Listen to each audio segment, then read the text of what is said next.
habiendo purificado vuestras almas por la obediencia a la verdad, mediante el Espíritu, para el amor fraternal no fingido, amaos unos a otros entrañablemente, de corazón puro, siendo renacidos, no de simiente corruptible, sino de incorruptible, por la palabra de Dios que vive y permanece para siempre, porque toda carne es como hierba, y toda la gloria del hombre como flor de la hierba se seca y la flor se cae, mas la palabra del Señor permanece para siempre. Y esta es la palabra que por el Evangelio os ha sido anunciada. Primera de Pedro 1, 22 a 25, le he titulado La comunión del creyente.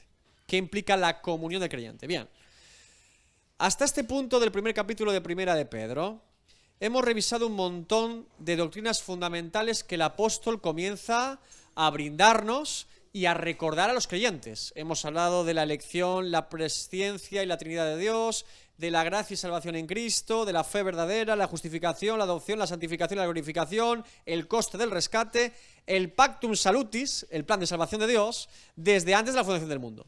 Todo esto lo ha apuntado el apóstol Pedro para que el creyente recuerde en todo momento su eternidad con Cristo. Lo hemos visto desde el principio. Él apunta a elevar nuestra mirada y recordar nuestra eternidad con Cristo a pesar de las dificultades y persecución que vivía la iglesia en aquel momento. Ahora, además de esto, ahora Pedro en este punto nos recuerda que la fe verdadera del creyente no solamente afecta a su relación con Dios principalmente y a su reconciliación con Dios, evidentemente, sino también a nuestra comunión con los demás.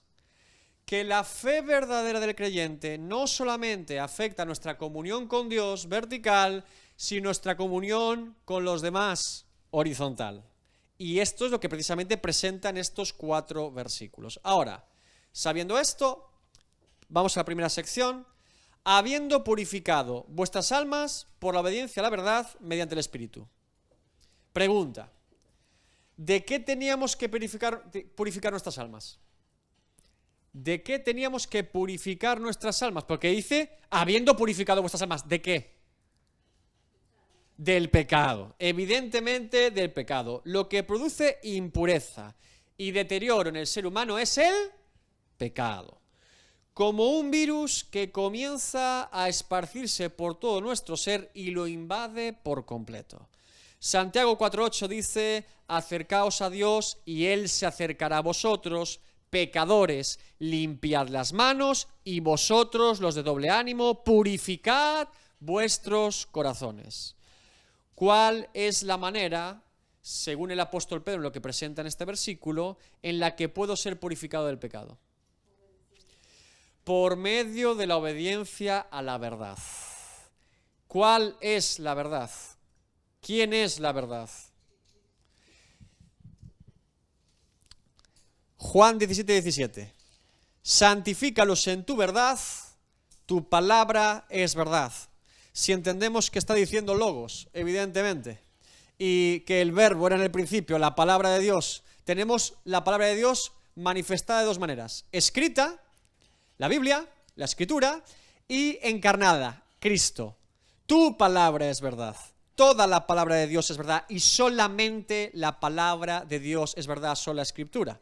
Ahora, David, yo creo recordar que la Biblia nos dice que nosotros por nosotros mismos no podemos obedecer la verdad, la ley de Dios, que nosotros no somos capaces de cumplir la ley, que la palabra de Dios nos revela que la ley nos revela que somos pecadores porque no podemos cumplirla. Muy bien, evidentemente esto es cierto. Usted lo sabe así porque así se lo he enseñado y así debe aprenderlo y así lo dice la Biblia y el apóstol Pedro también lo sabe. Por eso, ¿por quién podemos obedecer la verdad? ¿Qué dice la frase al final? Mediante el Espíritu, habiendo purificado vuestras almas por la obediencia a la verdad, ¿mediante quién? Mediante el Espíritu Santo. Sin la ayuda del Espíritu Santo no es posible obedecer a la verdad. Si Dios no actúa en nosotros por medio del Espíritu Santo, no podemos seguir a Cristo y creer con fe en el Evangelio de Jesucristo y su obra por nosotros. Si Dios no sigue actuando en nosotros por medio de su Espíritu Santo, no podemos vivir una vida de santificación diaria donde nuestro espíritu prevalece sobre la carne. El Espíritu Santo actúa antes de mi conversión y después de mi conversión, para que yo pueda ser justificado, convicción del pecado, justicia y juicio, y presentarme delante de Cristo, y una vez que me he presentado delante de Cristo, para santificar mi vivir y obedecer a la verdad. Obedecer a la verdad antes de conocerla y después de conocerla. ¿Me entendió? El Espíritu Santo, mediante el Espíritu, el apóstol Pedro de forma magistral ubica la obra del Espíritu Santo para el creyente. Recuerden que en nuestro credo de iglesia afirmamos todas las operaciones que consideramos evidentemente bíblicas que el Espíritu Santo hace en el ser humano. Decimos, creo en la obra de Dios Espíritu Santo que convence de pecado, justicia y juicio, ilumina, regenera, sella, mora, santifica, fructifica, guía toda la verdad e inviste de poder y dones al creyente para servir a Dios, vivir en santidad y comprender que somos hijos de Dios, adoptados. Toda esa obra es del Espíritu Santo. Recuerden el famoso texto de Ezequiel 37, del 7 al 10. Los huesos secos, ¿les suena? Profeticé, pues, como me fue mandado, y hubo un ruido mientras yo profetizaba, y aquí un temblor, y los huesos se juntaron cada hueso con su hueso, y miré, y aquí tendones sobre ellos, y la carne subió, y la piel cubrió por encima de ellos, pero no había en ellos espíritu. Y me dijo, profetiza al espíritu, profetiza, hijo de hombre, y di al espíritu, así ha dicho Jehová el Señor, espíritu, ven de los cuatro vientos y sopla sobre estos muertos y vivirán. Y profeticé como me había mandado, y entró espíritu en ellos, y vivieron y estuvieron sobre sus pies un ejército grande en extremo. Por eso Jesús, cuando habla con Nicodemo, ese hombre que dice, tú eres maestro porque Dios hace obras contigo, ¿qué es lo primero que dice Jesús? Juan 3:6, lo que es nacido de la carne, carne es, y lo que es nacido del espíritu, espíritu es. Nadie podrá entrar al reino de los cielos si no ha nacido del Espíritu. Ahora, ¿qué resultado tiene que el Espíritu Santo nos permita obedecer la palabra de Dios? Nos permita obedecer la verdad de Dios. Ahora, ¿qué resultado tiene práctico en nuestra vida? Lo va a explicar ahora Pedro, que nosotros, bien, debo obedecer la verdad de Dios. Y por medio del Espíritu Santo puedo obedecer la verdad de Dios. ¿Qué produce esta obediencia? Para el amor fraternal no fingido, amaos unos a otros entrañablemente de corazón puro. Esta sección es maravillosa, ¿verdad? La base del amor entre los creyentes tiene 3 columnas, según Pedro. A ver, díganmelas. Según lo que acabamos de leer. ¿Qué 3 características tiene el amor verdadero y fraternal, según Pedro? Bien. Antes, ese es el último. Bueno, pues vamos a ponerle el tercero, puro, correcto, sí. De corazón puro, ¿no? Fraternal, eso es el propio amor, pero ¿no qué? No fingido. Se refiere al amor entre hermanos. Fíjese que dice fraternal, ¿eh? Aquí podríamos debatir si se refiere a amor al prójimo en general, como a veces Jesús dice, o el amor fraternal es principalmente entre hermanos en la fe. Dice entre hermanos, ¿eh? Interesante. Y recuerden que está escribiendo a los judíos, por lo tanto no podemos atribuir que es porque los judíos se consideraban hermanos. No, fraternal se entiende como creyentes. Recuerda algo muy importante. No es bíblico y no es nada normal que usted ame más a una persona que no tiene nada en común con usted porque no cree en Jesucristo que a un hermano.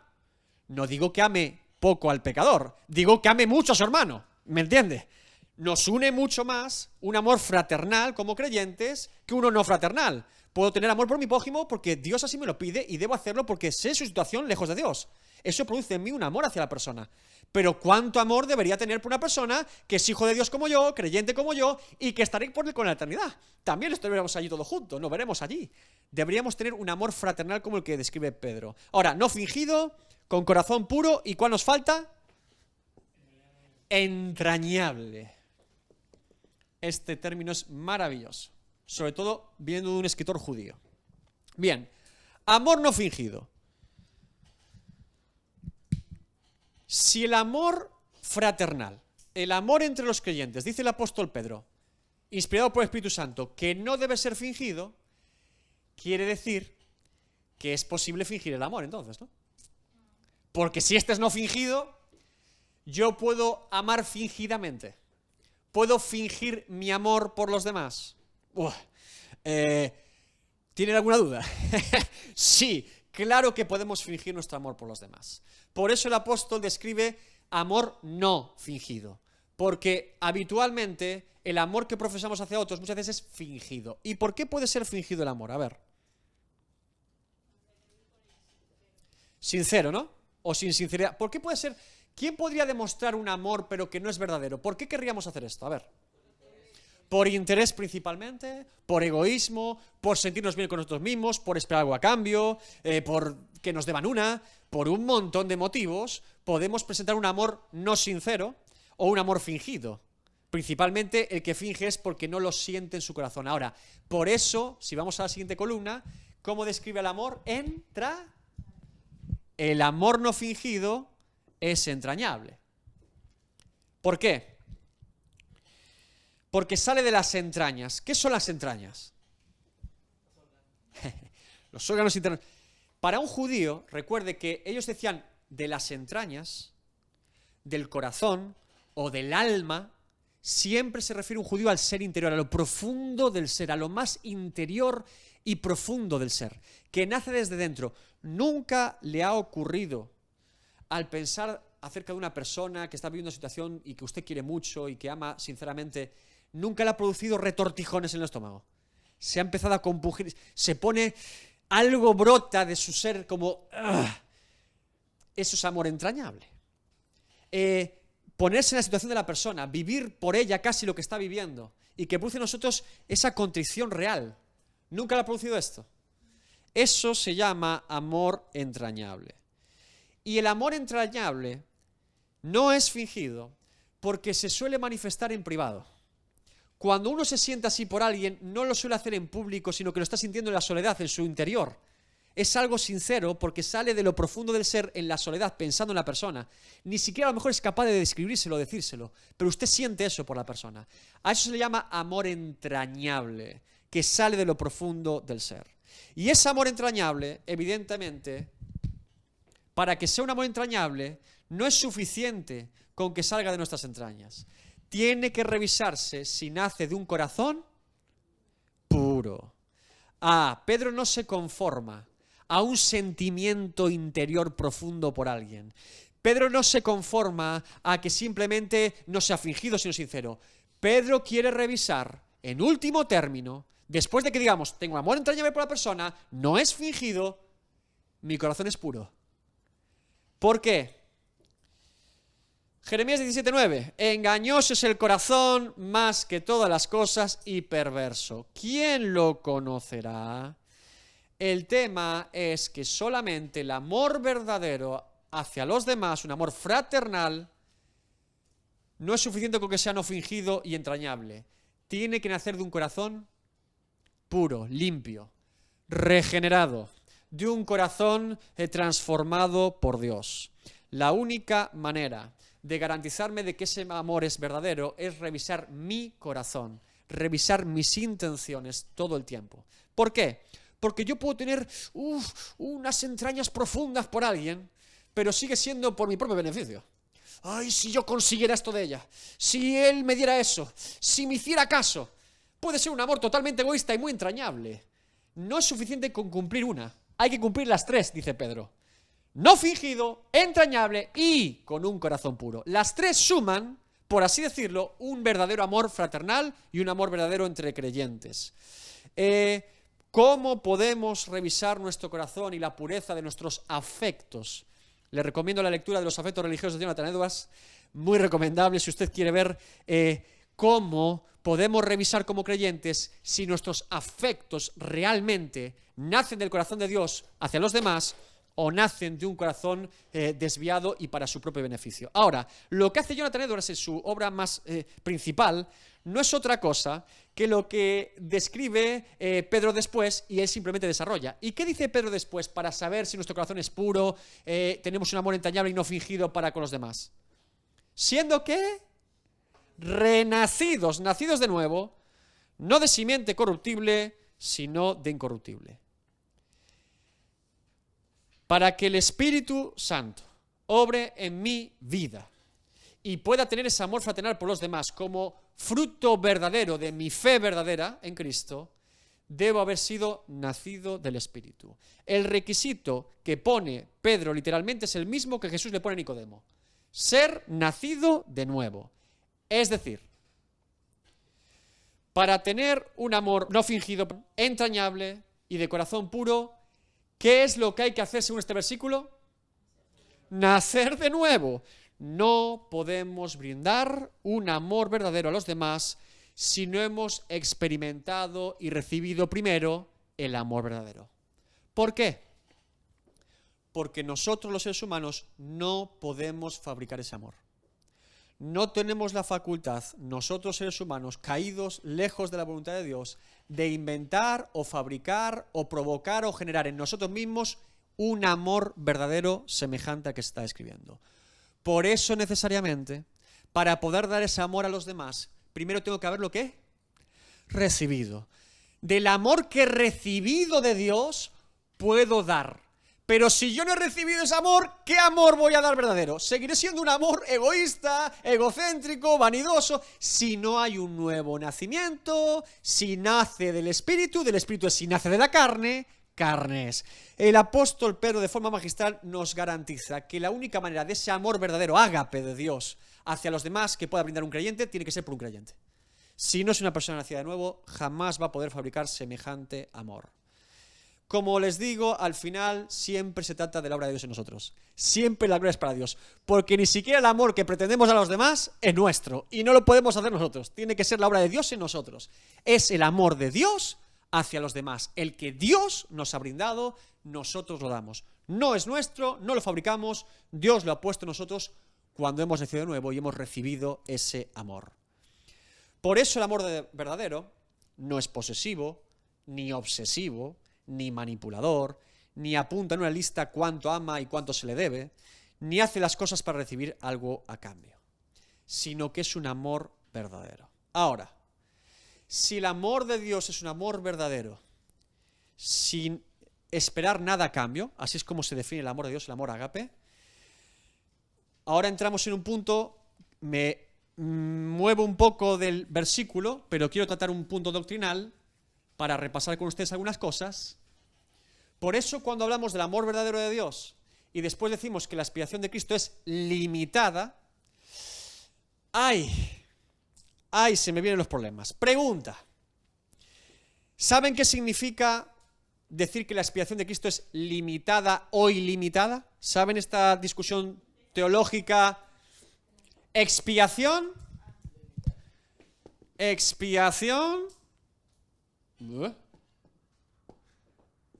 ¿limitada o ilimitada? Este es un debate teológico sobre soteriología, salvación del ser humano, que calvinistas y arminianos por siglos han discutido y sigue discutiendo. ¿La expiación de Cristo es limitada o ilimitada? Ahora, antes de usted argumentar o decir qué es lo que piensa, le debo explicar qué es cada una de las cosas o qué propone cada punto de vista.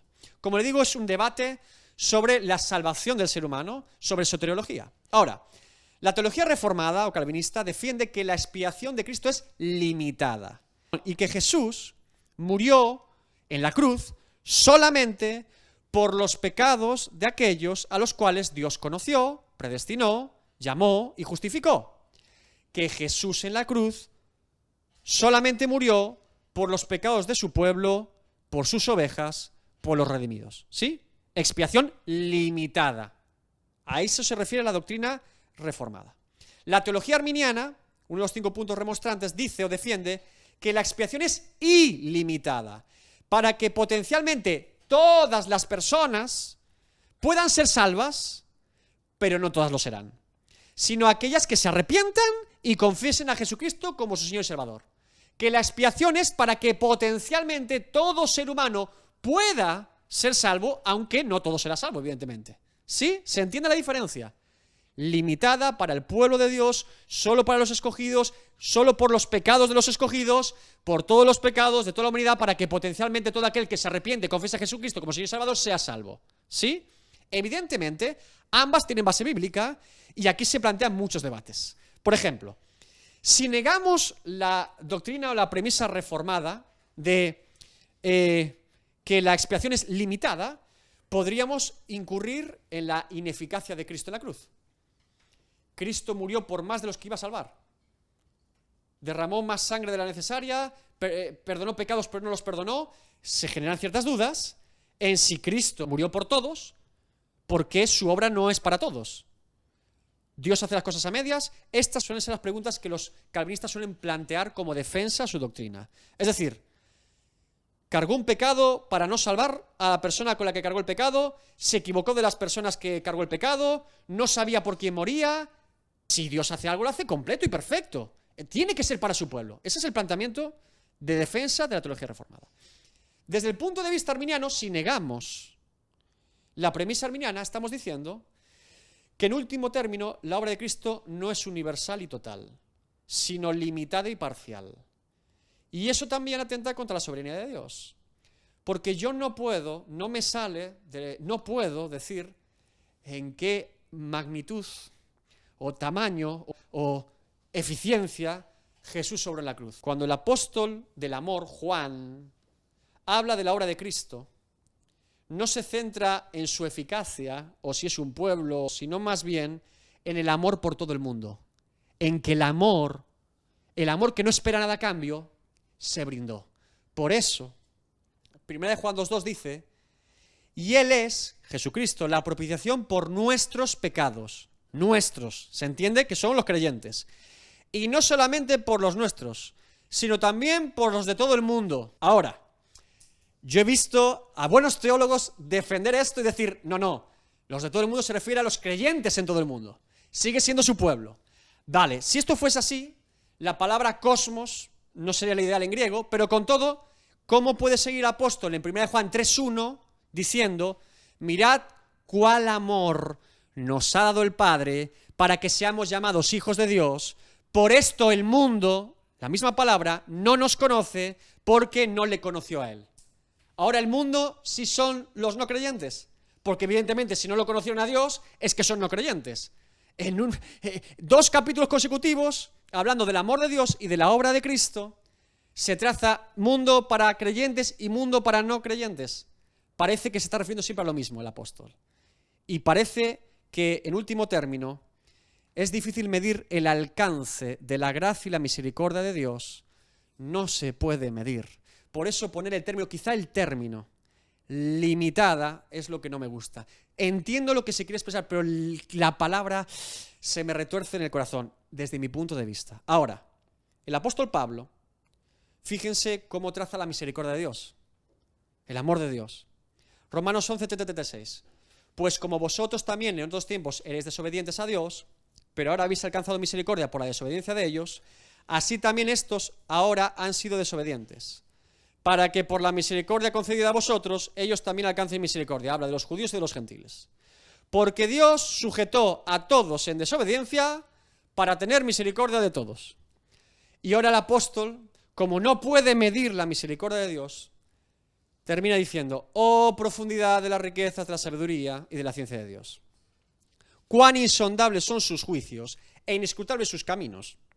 Porque ¿quién entendió la mente del Señor? ¿O quién fue su consejero? ¿O quién le dio a él primero para que fuese recompensado? Pues de él y por él y para él son todas las cosas. A él sea la gloria por los siglos. Amén.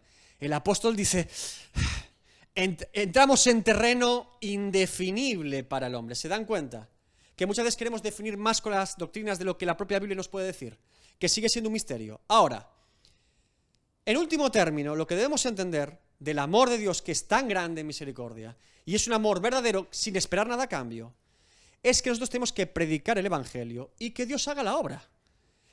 La postura del creyente, la más lógica y natural ante este tipo de doctrinas y pensamientos que quieren elevarnos hacia muchas cosas que ya son pensamientos de Dios, es yo predico el Evangelio, que Dios haga la obra y que para Él sea la gloria. No puedo hacer mucho más. Se lo explico de esta manera.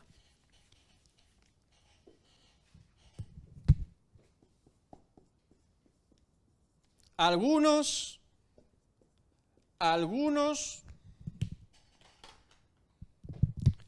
todos.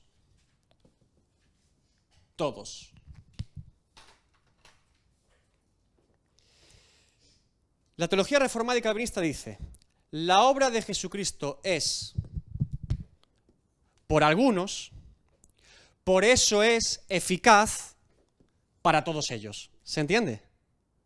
La obra de Cristo es para algunos y es eficaz para todos ellos. ¿Sí? El arminianismo dice, la obra de Jesucristo es para todos, pero eficaz para algunos. El debate no está en la eficacia de por qué son salvos algunos y otros. Ese es un debate que no está el asunto ahí. La diferencia entre arminianos y calvinistas no está ahí. El debate troncal en este asunto, una vez más, es si Cristo murió por todos o no por todos. Ese es el problema. La división real está ahí. ¿Cristo murió por todos o murió por algunos? ¿Murió por su pueblo o murió por todos? Este es el debate troncal de este asunto. Ahora, como les digo, yo no puedo trazar mucho más de lo que la Biblia dice, se lo dejo a su pensamiento, pero es bueno que usted lo sepa, porque habrá hermanos que piensen una cosa y habrá hermanos que piensen otra, a la luz de las Escrituras. Y como le digo, hay textos que apoyan una cosa y otros apoyan otra. Unos hablan de que la eficacia tiene que ser total y por eso Jesús murió por su pueblo, y que murió y es eficaz para todos ellos. Otros dicen que murió por todos, pero eficaz para algunos, como el caso arminiano. Bien, ahora, seguimos, avanzamos. Por la palabra de Dios que vive y permanece para siempre, porque toda carne es como hierba, y toda gloria del hombre como flor de la hierba se seca y la flor se cae, mas la palabra del Señor permanece para siempre. Pedro toma Isaías 40 del 7 al 8, lo leemos, la hierba se seca y la flor se marchita, porque el viento de Jehová sopló en ella, ciertamente como hierba es el pueblo, sécase la hierba, marchítese la flor, mas la palabra de Dios nuestro permanece para siempre. Pedro toma la palabra de Dios para afirmar que la palabra de Dios permanece para siempre. A esto se le llama analogía de la fe. ¿Qué es la analogía de la fe? Cuando utilizamos las Escrituras para validar las propias Escrituras. Cuando utilizamos la palabra de Dios para interpretar la propia palabra de Dios. Y alguien diría, bueno, esto es trampa, ¿no? ¿No? Es trampa. ¿Por qué? Porque si yo cojo la Biblia, lo que la Biblia dice de la propia Biblia, bueno, siempre se va a validar, ¿no? Bueno, tendría armonía interna, pero ¿deberíamos utilizar alguna fuente externa que confirmase que la palabra de Dios es palabra de Dios? ¿Sí o no? ¿Por qué? Amén. Es decir, la analogía de la fe tiene un peso muy sólido para el que cree, evidentemente.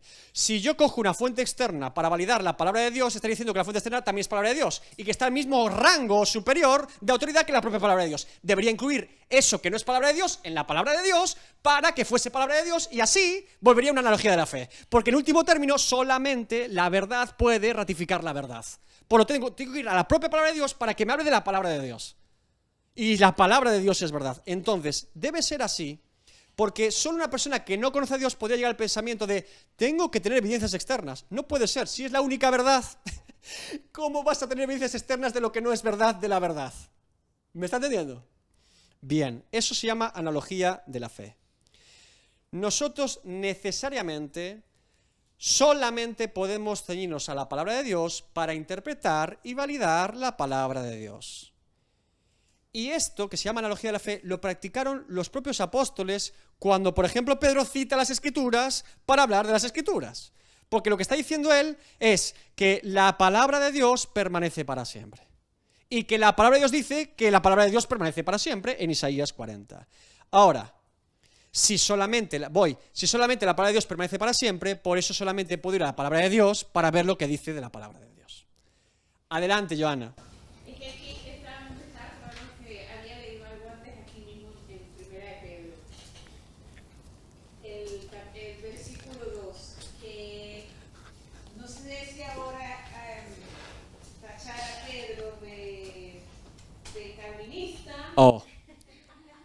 Oh. Mira lo que dice.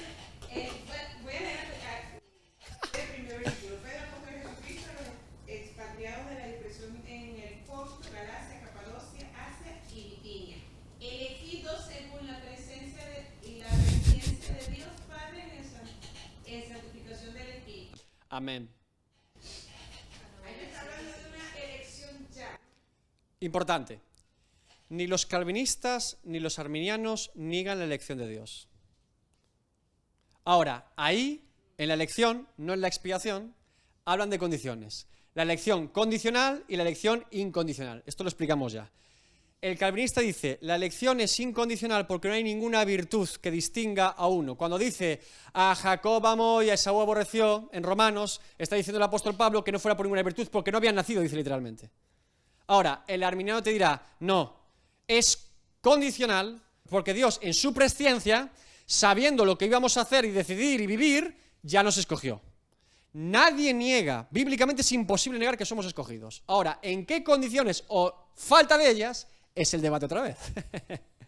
Pero que somos escogidos, oh, Dios mío, evidentemente. No hay una sensación, toda persona que es hijo de Dios entiende que es escogido. Porque, como le digo, porque no ve nada en él, al menos la sensación que tiene, es una perspectiva correcta, es que no hay ningún mérito en él.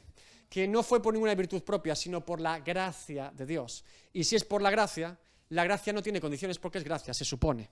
Es el grado de gracia que entiende un calvinista. Un arminiano te dirá, sí es gracia, pero bueno, sí que había alguna diferencia. Dios vio cómo iba a responder o cómo iba yo a actuar y vivir. Ellos ponen condiciones, en ese sentido. Otro debate más. Pero la elección, como concepto, es totalmente bíblica. Ahora, ¿qué condiciones o no ellas? Ese es el famoso debate también de los 5 puntos en conflicto de las doctrinas entre calvinistas y arminianos.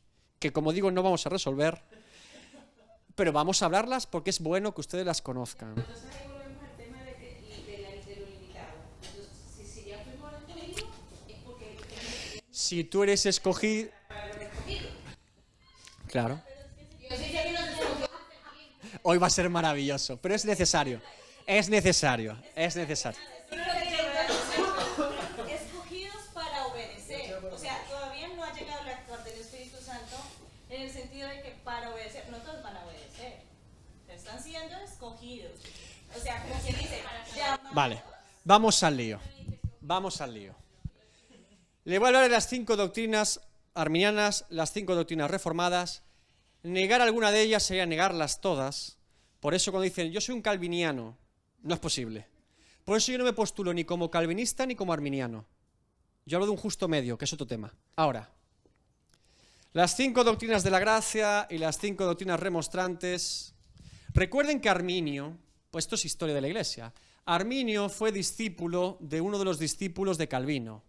Arminio no presentaba ninguna defensa formal al principio, tenía dudas de algunas doctrinas, las planteó, hubo un montón de debates en Holanda y Arminio se casó y quiso desaparecer.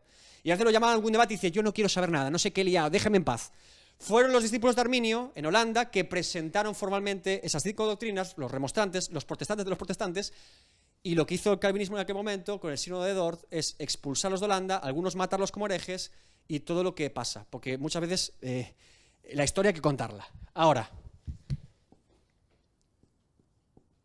¿por qué se le llama doctrina calvinista? Reformada sería lo más actual, teología reformada. Porque el padre de la doctrina reformada, o teología reformada, es Juan Calvino. Su teología sistemática, formada por los 2 volúmenes de la institución de la religión cristiana, evidentemente, por cierto, la estoy leyendo yo actualmente, es todo el desarrollo. Todo lo que se vino después es simplemente compilar, resumir y aplicar lo que Calvino traza con total precisión y exactitud y sin pelos en la lengua. Y muchas de esas doctrinas él las basa en el pensamiento de Agustín de Hipona. Él sistematiza a Agustín de Hipona. Y algunos dirán, es que Agustín de Hipona sistematizó a Pablo. Y Pablo a Cristo, entonces somos calvinistas porque Cristo era calvinista. No diría tanto. Él sistematiza el pensamiento de Agustín de Hipona porque es el único padre de la Iglesia que defiende todo lo que Calvino pretende defender. Porque con el resto, Crisóstomo, Orígenes y demás, tiene un montón de conflictos Calvino. Con Agustín es con el que mejor casa y él sistematiza todo lo que ese padre de la Iglesia plantea. Calvinista, arminiano. Como les digo, Arminio no fue contemporáneo de Calvino, no hubo una disputa entre ellos, Arminio fue posterior, Calvino ya estaba muerto, y él estuvo más en debate con un discípulo de Calvino que era Teodono de Beza. Después del rollo histórico, ¿qué presentan o cuál es la disputa? La disputa principalmente es en soteriología, la salvación del ser humano, la doctrina de la salvación, de cómo Dios redime al ser humano, ¿sí? De las 5 doctrinas en disputa, en 2 de ellas están muy próximas y en 3 entra el conflicto. Primero, se le puede llamar tulip y demás, pero voy a poner un orden que no es el preciso, pero bueno, lo pongo para que lo entendamos. Depravación total. ¿Qué es la depravación total? Que todos somos pecadores y el pecado ha afectado a todo el ser humano. No que seamos unos depravados mentales, no todo pecador es igual de pecador en el sentido de su grado de pecado. Hitler no es lo mismo que una persona de la calle, ese abundó en su depravación de pecar, podríamos decir, pero depravación es que afecta a todo el ser. Bueno, tanto los arminianos como los calvinistas coinciden en este punto, prácticamente en su misma descripción. Hay detalles, pero no son insalvables, creo yo. Ahí no está el meollo de la cuestión. Ahora, esto es importante porque cuando se acusa a los arminianos de pelagianos o semipelagianos o semipelagianistas, Pelagio fue que decía que el ser humano nacía sin pecado y que cuando pecaba era pecador, pero que nacíamos en libre albedrío como Adán y Eva y no es hasta que pecábamos que éramos pecadores. No, la depravación total dice que nacemos en estado de corrupción y de pecado, que lo heredamos desde Adán hasta hoy. Y bíblicamente Pelagio no se ubica. Calvino le mete un repaso fortísimo a los pelagianistas en sus afirmaciones, bíblicamente. Y aquí creo que ambas están de acuerdo, de hecho. Un arminiano no te va a negar esto, ¿eh? No te va a decir que... Por eso cuando dicen, son semipelagianistas, no me gusta cuando dice esto un calvinista de un arminiano. Porque ya apunta como si... ¿Cogí algo de Pelagio? No, no. Vamos a ver, vamos a matizar esto. Segunda. La perseverancia de los santos. Perseverancia de los santos. La perseverancia de los santos, un calvinista te dirá que Dios pone en el creyente el querer como el hacer por su buena voluntad. Que no solamente pone el querer, la voluntad, sino el hacer esa voluntad. Y por lo tanto que el creyente perseverará hasta el fin. Y el que persevera hasta el fin, este será salvo. Por lo tanto, un creyente redimido y un hijo de Dios escogido, sí o sí perseverará. Podrás verlo caer, podrás verlo en un estado lamentable, incluso diríamos, madre mía, sí o sí, finalmente se salvará. Ahora, si se coge esa doctrina y se enseña a niños, nietos y bisnietos de creyentes nominales en una iglesia nominal, se puede pervertir. Ahora, los arminianos también, en su declaración de los 5 puntos remonstrantes, hablan de la posibilidad, dicen, sí, la perseverancia de los santos es bíblica, pero habría que mirar en mayor profundidad bíblicamente algunos casos. Y recuerdan, por ejemplo, el escrito de Hebreos. Aquellos que probaron de la gracia y de la iluminación dicen, eso no es un redimido. Y dice el escrito de Hebreos que la puede perder. Hay textos que, yo siempre digo, Demas es el ejemplo del mayor engañador de la historia o de un creyente que perdió su salvación, ¿no? Porque Demas convenció a Pablo de que era un buen colaborador. Trabajó con Pablo. Si Pablo no quería ni a Marcos, ¿cómo le coló Demas? Pero le coló. Durante tanto tiempo que dice, muy buen colaborador, Demas me abandonó. Amó más el mundo. Los arminianos tampoco tendrían demasiada división en ese punto de la perseverancia de los santos. Aunque hoy en día las denominaciones arminianas, pentecostales, carismáticos y demás, te dirán que eso de que la salvación no se pierde es una chorrada. Yo hago una pregunta para la reflexión. La perseverancia de los santos es una doctrina que yo hago una pregunta desde la Biblia, ¿vale? No desde lo que ya hemos trazado nosotros. Usted sea fiel a Dios, viva en santidad y con temor y temblor, como dice el apóstol en Filipenses 2:12, cuide y guarde su salvación. Dios pone el querer y el hacer por su buena voluntad, pero usted guarde su salvación. Viva en santidad. Es lo que le puedo... Y como pastor, si no está lleno. Cuando los apóstoles escribían todo el tiempo, vivan en santidad, procuren el temor de Dios. Toda la Biblia nos habla de esto. Hágalo. Ahora, si Dios me justificó, me declaró justo, ¿ahora me declara injusto después? ¿Dios me adoptó y rompió su adopción? Dios se equivocó. Dios se arrepintió. ¿A todo lo que llamamos hoy creyente es creyente? No.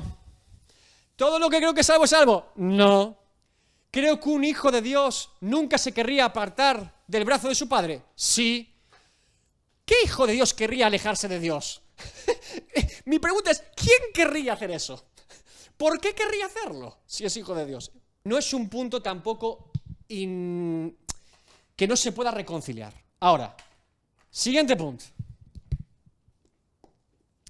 La gracia irresistible y la gracia resistible.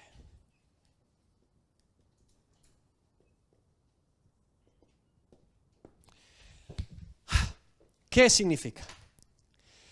Que cuando Dios obra en un ser humano, yo pondré en vosotros un corazón nuevo y un espíritu nuevo, y haré que obedezcáis mis estatutos y guardéis mis mandamientos. Que cuando Dios obra con su gracia, no hay ningún impedimento ni barrera que pueda impedir que esa persona tenga fe y arrepentimiento para salvación.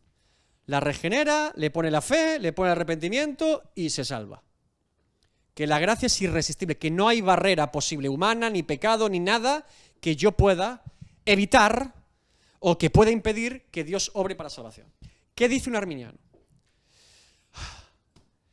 Dios trae su regeneración parcial, no total, me regenera lo suficiente para que yo vuelva a ese libre albedrío original de Adán y Eva y yo decida para salvación o para condenación. Aquí ya hay un punto. Porque aquí estamos entendiendo de manera diferente la soberanía de Dios. Yo no creo que un arminiano no crea que Dios no es soberano. Simplemente traza la soberanía de manera diferente al calvinista. El calvinista dice, Dios es soberano hasta tal grado que ni mi voluntad ni mi pecado llega y ¡boom! Lo irrumpe, lo cambia, lo transforma todo para su gloria y con su soberanía. Y el arminiano dice, sí, Dios es soberano hasta tal grado que me devuelve a la condición original del ser humano, Adán y Eva, y yo ahora puedo por mí mismo confesar a Jesús como Señor y Salvador con fe y arrepentimiento verdadero. Cada uno, yo se las voy explicando, no las voy afirmando ni negando. Ahí ya hay una diferencia, ¿sí? Bien, vamos a la cuarta.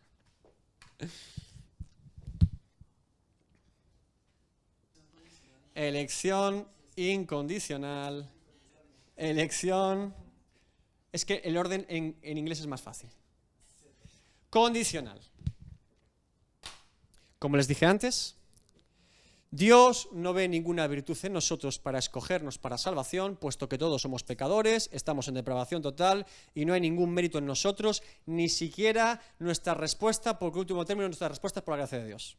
Y por lo tanto, como la gracia es irresistible y Él va a hacerlo con quien Él quiera, por lo tanto la elección tiene que ser incondicional, porque no hay ninguna virtud propia ni ninguna elección personal. Ahora, aquí ya se empieza a desviar o diferenciar una de otra, porque el arminiano te dirá, no, la elección es condicional, porque Él me escogió sabiendo que cuando me iba a regenerar parcialmente yo iba a decidir, sabía que iba a decidir por Él, y por eso me escogió.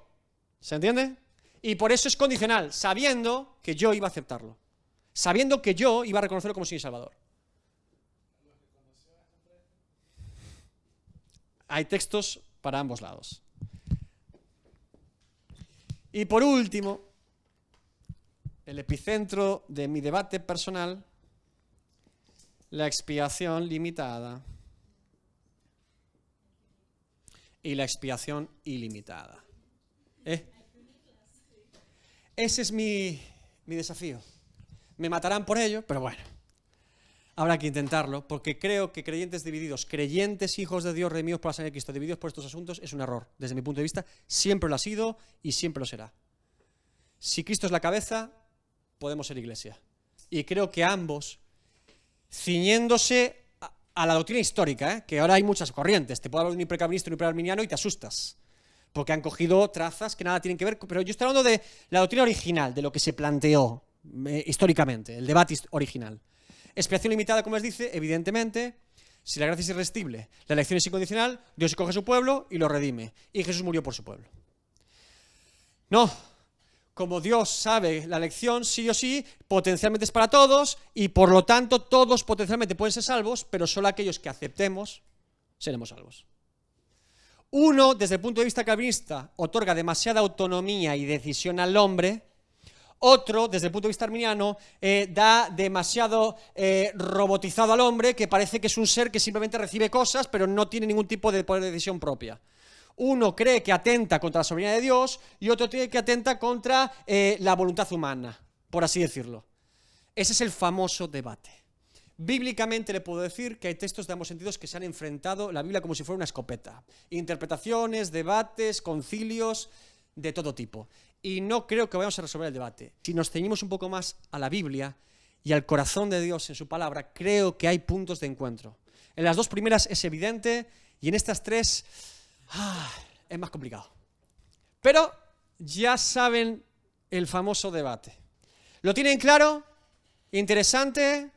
Bien. La analogía de la fe nos recuerda algo muy importante que defendemos en esta iglesia y que creemos que es importante, que es, por lo tanto, si la analogía de la fe me dice que la Escritura interpreta la propia Escritura y que la Escritura valida la propia Escritura, ¿cuál es la única manera lógica, por lo tanto, de predicar la palabra de Dios? ¿Por medio de qué?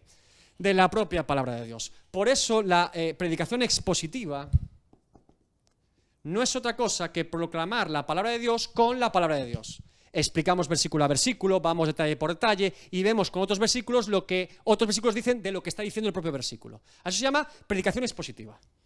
Y desde mi punto de vista es lo más correcto si nos ceñimos a que la palabra de Dios es la verdad y que por lo tanto todo lo demás sobra. Yo le puedo contar una anécdota personal, le puedo ayudar a entenderlo, pero no le puedo contar 40, ¿no? No puedo basar una predicación en, bueno, pues sabe lo que mi ministerio, yo en 2004, yo estaba por allí, no sé qué, y le cuento una, y le cuento dos, y le cuento 40, y después como excusa pongo 2 versículos por si acaso. Eso es un pretexto. Yo tenía algo que quería contar, un pensamiento personal, y le añadí un texto bíblico para que eso sea una predicación. Eso no es una predicación. Una predicación nace del corazón de un texto bíblico que se expone y se argumenta con la propia Escritura. Es la manera adecuada, porque así el creyente se nutre de la propia palabra y aprende a leer la palabra con la palabra, no con lo que diga fulanito o menganito. Esa es la predicación expositiva. Ahora, por eso Pablo dice a Timoteo y a Tito que un pastor tiene como requisito no ser un neófito, retenedor de la palabra fiel tal como ha sido enseñada, para que también pueda exhortar con sana enseñanza y convencer a los que contradicen. Y cerramos, y esta es la palabra que por el Evangelio os ha sido anunciada. Los apóstoles predicaban el Evangelio de Jesucristo. El Evangelio de Jesucristo es la palabra de Dios, porque el Evangelio de Jesucristo es la palabra escrita que habla de la palabra encarnada, que es Cristo. Repito. Pedro está asociando que la palabra de Dios es el Evangelio de Jesucristo, porque el Evangelio de Jesucristo es hablar de la palabra encarnada. Y la palabra escrita habla de la palabra encarnada. Por eso es revelación de Dios. Si cambio el Evangelio, si yo pervierto y modifico la palabra de Dios o altero su significado o interpretación, estoy alterando el mensaje de Cristo. Y eso no lo permito. Por eso no todo vale, por eso no se puede interpretar un texto de cualquier manera, por eso no se puede hacer un destrozo exegético de los textos, por eso no se puede ignorar el contexto, por eso no se puede ignorar el resto de escrituras que hablan de una misma verdad, por eso no se puede hacer lo que muchas veces se dice que es descuartizar la palabra de Dios. Coger la Biblia como pretexto y decir cualquier barbaridad. No es aceptable, no lo respeto y no lo tolero. La palabra escrita nos habla de la palabra encarnada. Por eso, Martín Lutero decía que si miramos bien en cada versículo de la Biblia, él creía que siempre está Cristo allí. De alguna manera, si profundizamos en cada versículo de la Biblia, encontraremos a Cristo allí. Esto nos lleva a entender algo muy importante. Y cierro. Si tuviéramos que resumir la Biblia, la palabra de Dios, con una sola palabra, ¿cuál sería? Jesucristo. Esa es la respuesta correcta. El verbo, la palabra encarnada. Si tuviera que resumir toda la Biblia, el mensaje de toda la Biblia, en una sola palabra, la conclusión, única conclusión correcta, es Jesucristo. Me presenta el Evangelio, me presenta delante de Cristo, delante de su obra, para yo poder conocer a Dios y reconciliarme con Dios. Siempre es por medio de Él. Así que si entendemos esto claro, habremos entendido nuestra lectura bíblica. Si ese pensamiento, si esa doctrina, si esa forma de entender el versículo no me lleva a Cristo, ni a conocer más a Cristo ni a Dios, algo falla en mi interpretación bíblica. Por eso, como les digo, es importante revisar qué es lo que produce la doctrina en mí. Si la doctrina me lleva a pensar que yo puedo hacer lo que me dé la gana y demás, no siga esa doctrina. Porque quiere glorificar a Dios, pero usted no está glorificando con ella. Si la doctrina le lleva a pensar que usted es autónomo en su salvación, en lo que yo hago, lo que yo decido, lo que pienso, y no le da la gloria a Dios, no siga esa doctrina. No querían decirla para hacer eso, pero a usted no está ayudándole para glorificar a Dios ni conocer a Cristo. Debo revisar profundamente qué es lo que la palabra de Dios produce en mí.